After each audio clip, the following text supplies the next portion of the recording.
বাড়ির সামনে দাঁড়িয়ে ক্ষমা চাইল সাক্ষু আর ঝিল।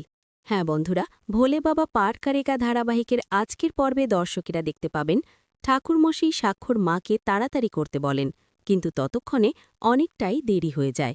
তখন সাক্ষুর মা বলেন তিনি সঙ্গে সঙ্গে সাক্ষ্যকে ফোন করবেন। বারবার ফোন করা হলেও সাক্ষ্য ফোন ধরছে না। এতে বাড়ির সবাই চিন্তায় পড়ে যায়। ঠিক তখনই ভ্রমর এসে জানায় আলপনা দিতে তার আরেকটু সময় লাগবে। সে জানায় খুব বেশি দেরি হবে না। এরপর ভ্রমর বলে সে পার্লারে যাবে একটু সাজগোজ করার জন্য। এই সময় ছুটি আর ছুটির ছেলেরাও সেখানে এসে উপস্থিত হয় এবং কথাবার্তা শুরু হয়। এদিকে বাড়ির কাজের মহিলাদের ডেকে জুস দেওয়া হয়েছে কিনা সেটা যাচাই করা হয়। দেখা যায় কয়েকজন পেয়েছে কিন্তু সবাই পায়নি। তখন সবাইকে জুস দিতে বলা হয় এবং মেনুকে সার্ভ করার দায়িত্ব দেওয়া হয়। শতরূপা, ছুটি আর স্বাক্ষর মা সেখানে দাঁড়িয়ে থাকে। ঠিক তখনই ঋষভ এসে উপস্থিত হয়। মিনুকে মন খারাপ করে দাঁড়িয়ে থাকতে দেখে সুফালাদি তাকে সান্ত্বনা দেয়।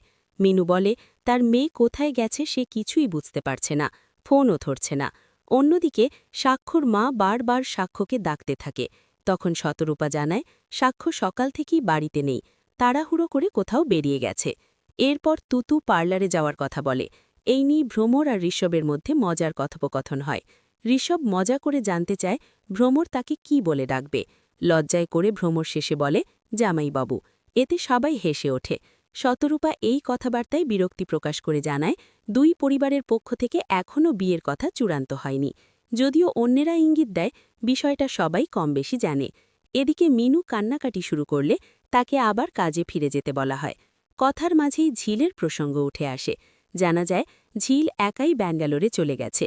এই নিয়ে কিছু কটু মন্তব্য করা হলে মিনু স্পষ্ট জানিয়ে দেয় তার মেয়ের ব্যক্তিগত জীবন নিয়ে কারও কথা বলার অধিকার নেই। সে জানায় ঝিল অনেক দূরে চলে গেছে এবং সেই বিষয়টা তাকে খুব কষ্ট দিচ্ছে। ঠিক তখনই সাক্ষ্য বাড়িতে ফিরে আসে। সে জানায় কিছু জরুরি কাজে বাইরে গিয়েছিল, তবে বাড়ির সবাই তাকে দ্রুত রেডি হওয়ার জন্য তাগাদা দেয়।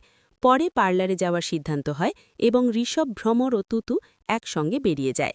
শেষ দিকে সাক্ষর মা ও শতরূপার মধ্যে কথোপকথনে উঠে আসে সাক্ষ্যের আগের সম্পর্ক ও ডিভোর্সের প্রসঙ্গ।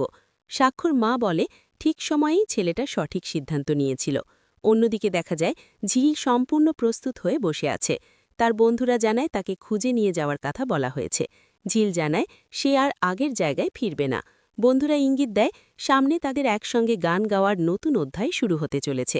আজকের পর্ব এখানেই শেষ। পর্বটি ভালো লাগলে অবশ্যই কমেন্ট করে জানাবেন, ভিডিওটি শেয়ার করবেন এবং চ্যানেলটি সাবস্ক্রাইব করতে ভুলবেন না। ফেসবুকে দেখলে ফলো করবেন। ভবিষ্যতে কোন ধারাবাহিকের আপডেট চান সেটাও জানাতে পারেন।